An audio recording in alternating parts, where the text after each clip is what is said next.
Yeah, that's it. I can't sit too far away from Megha anyway.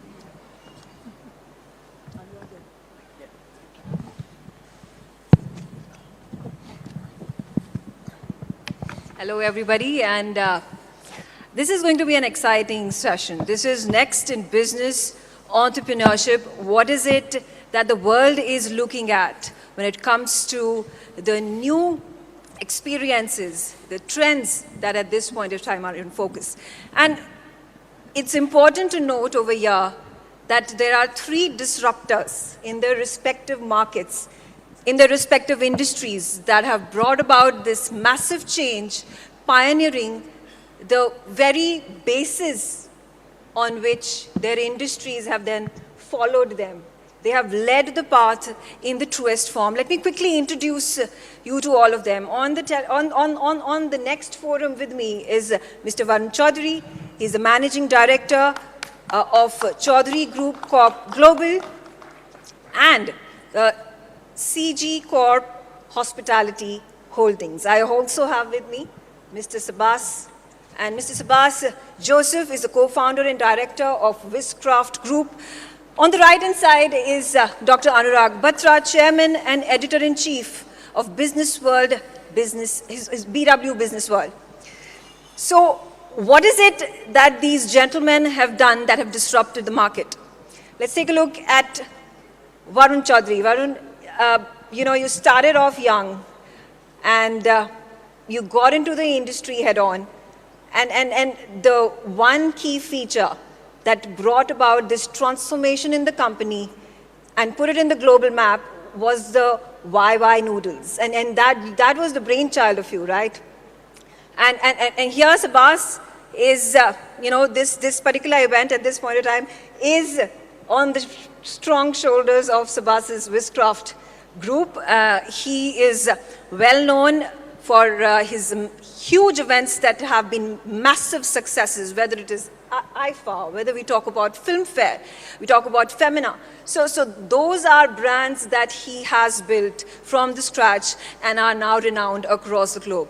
Dr. Batra over here has been a pioneer, a disruptor when it comes to the journalism industry, and he has brought about into focus personalities from all spheres of life, whether it is business, innovators, educators, and he has put light on all the focuses that have to be brought in terms of disrupting the market, in terms of growing the market and being a market leader. So let's start off, Varun, with you. This industry that you come from, legacy of 150 years, your grandfather, your father, your brother, they are all stalwarts in their own right. And you were telling me the story just a few moments ago that, you were 20 years old, you finished, you were in class 12, and then you headed to Dubai, and it was a holiday, and how you seized the opportunity, and it became your first real estate venture. If you could tell us about that. Well, can you hear me? Okay. First of all, I want to thank Kartikeji, who's sitting there, for giving me the opportunity to actually be a part of this great event. I wish you all the best. Sitting here with my very dear friend, Sabbas. I've known him for years. Legend in his industry, also Anurag. Megha, good memory. Brief conversation, but you picked up the right chord. Right after my boards, when I passed out of Doon School, I decided to go to Dubai. That 3-day holiday trip converted into a business trip where I realized that if there's anywhere in the world that I want to live, it's actually Dubai. So Dubai became my business school. I learned the business ropes and I learned to swim in the sea full of sharks in Dubai. So experience actually taught me the rules of the business. I went to America after that for 2 years, but I was so hungry to come back and work. I decided to come back to Dubai. I used to work from 9 to 6, and 6 to 10 at night I used to go to my college. That's how I finished my education as well. I took over the YY business in 17, 18. That's when I moved to India. And I saw the opportunity which India actually gave us. For me, it was India on one side, rest of the world on the other side. And the opportunity I saw in India, we've actually, we're number 2 in India now. We're market leaders in East and Northeast. We've got about 13 plants already in India.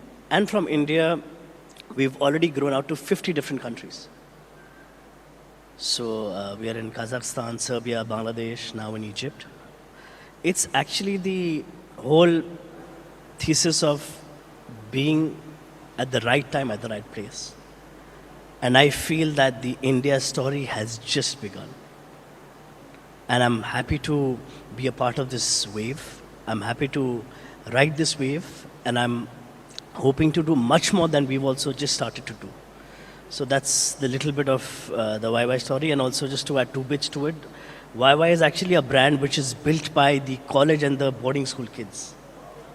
It's a brand which is been built typically on word of mouth, and that's how the word of mouth spread globally. Happy to be a part of this brand. The brand started by my father. Happy to add my 2 cents on taking the legacy forward.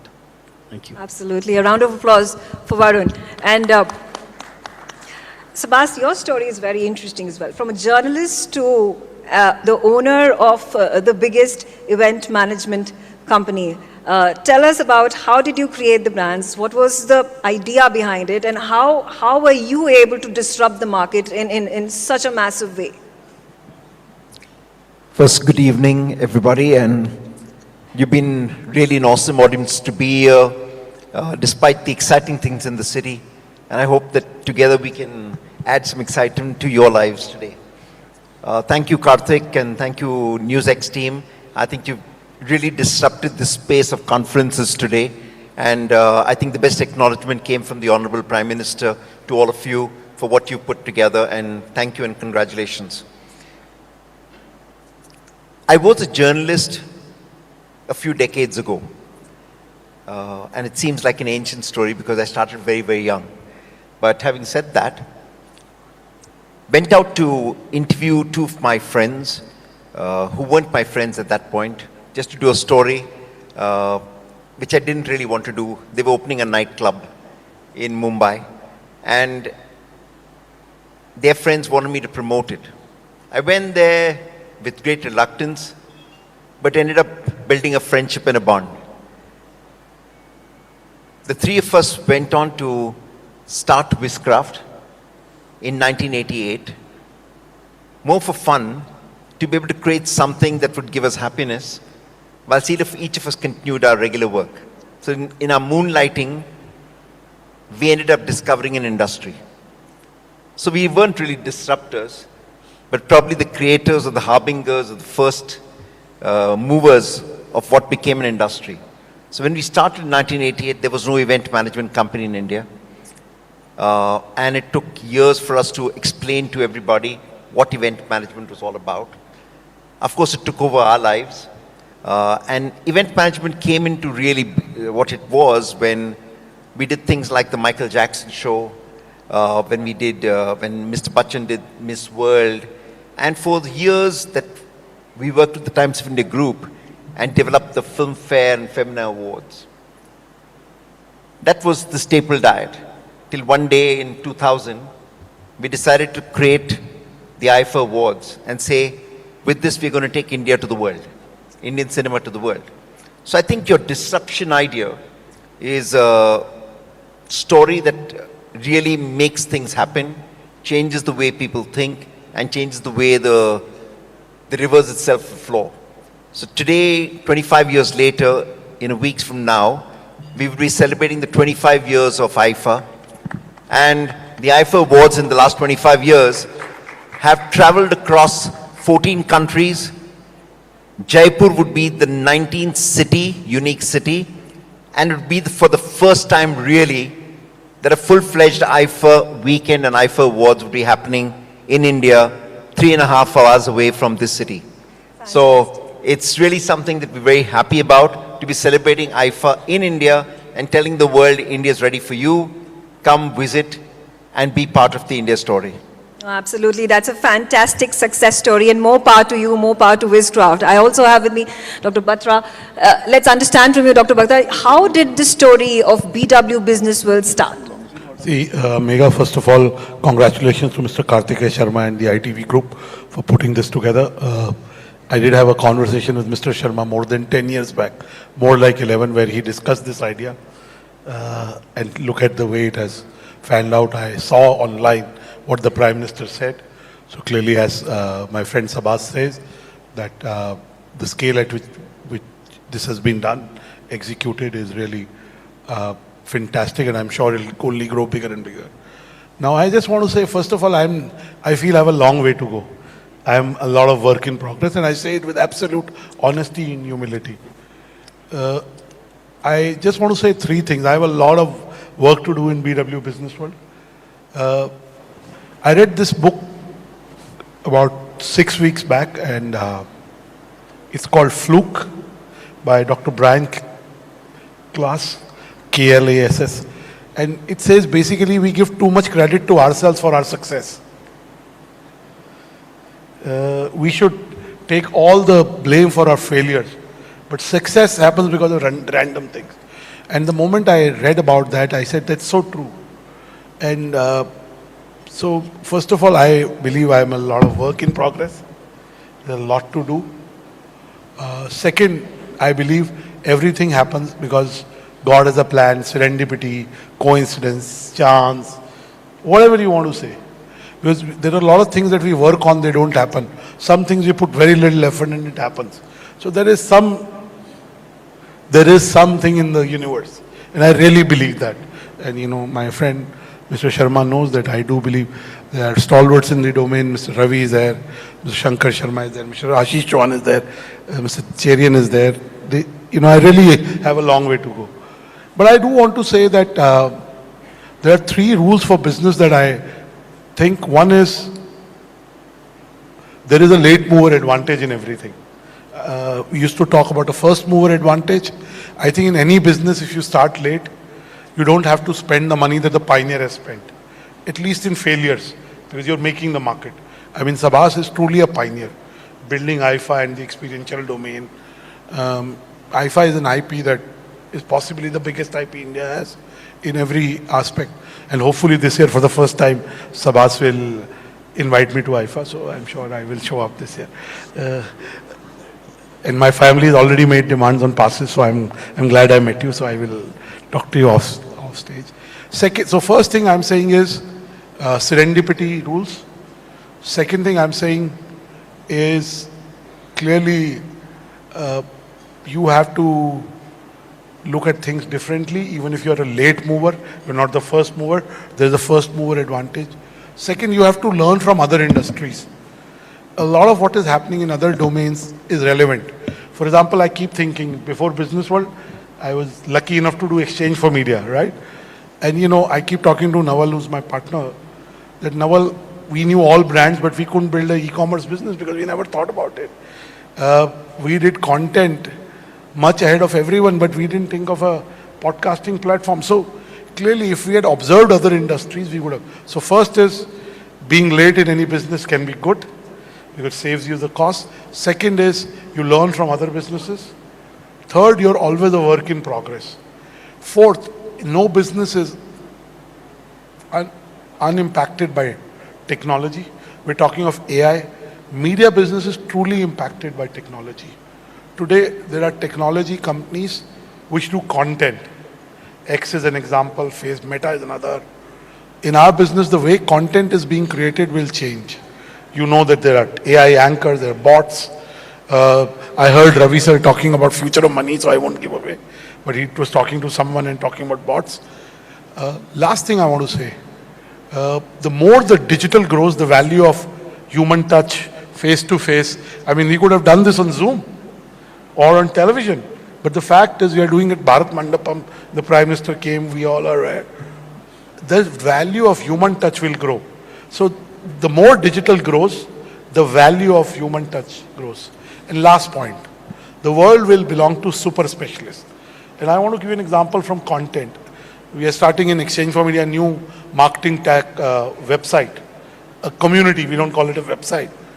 And we are not even linking it like Next is part of ITV Group, but it's Next. Something like that we are starting. And I sent a mail to my two colleagues who are heading it, the business colleague and I sent him the newsletter of a friend's son. His name is Devansh. And he has an AI newsletter which is subscribed by 100,000. So you can subscribe it, his paid newsletter or his free newsletter. I mean, he has 100,000 paid subscribers. Satya Nadella is a subscriber. Now, is he a media company or not? So the definition of every business is changing. What is an edutech business? An edutech business is content and subscribers paying for it. So we all have to redefine. Mr. Shankar Sharma is there, Mr. Shiv Sharma is there, and this business of stock investing. I know the stock market is down. I mean, isn't StockTwits a media company? So the way you define your business will need to change. You have to define it narrowly, and you also have to compete with broader players. That's what I'd say. Okay, I'm going to quickly come to you, Varun. And, you know, you've spoken about your success story and the disruptor that you have been in the market. What's the future? Well, like I said, the future of the FMCG industry, for sure, the consumer sector is very, very bright. And like I said, you know, I'm banking on the bright future at the macro level of the country. We've got the Prime Minister, who's such a visionary person. You know, I think in the last 5 days, I've already had the opportunity to meet him twice. And whenever you meet someone like him, your sense of confidence gets renewed. And when he talks about such minute details, like today, he was talking about haldi, how haldi has actually become 60% exporter to the global market. So the way he thinks, I'm sure the country is in the right hands. And looking at YY, like I said, you know, we have plans of going listing. I think the next big thing for us definitely will be taking it an IPO. Yeah. Sabbas, now, again, a very important question. You've been in the market. You have set the bar. How do you keep competition at bay? The day you look at competition as competition, that's the day you're struggling to survive. I think for us, we've always seen what others see as competition as collaboration. Because each of us push each other's to go to the next limit. You're pushing the limits, you're pushing the boundaries, and you're using each other and probably standing on the shoulders of the other to be able to move forward. So that's the way I look at it. Yes, the only way to really change and really able to move forward in multiple counts, and that's what trend is look at how can you bring about change, how can you change the experience of people. Are you making it easier for them? Are you making it tastier? Are you making it, are you enhancing it in entertainment or information or whatever? What is the value that you're adding to people's lives? I think the only businesses that will do well and the only businesses that will survive and prosper are the ones that add value to the consumer and change the experience that they've seen before. And I hope that we can keep doing that and keep powering forward. Okay, all right. On that note, I'm out of time. I thank all of you for joining me for this special communication, special talk on the next forum. Round of applause, ladies and gentlemen, for all these three stalwarts in their respective industries, in the business world. They have made a mark and are leading the charge. Thank you.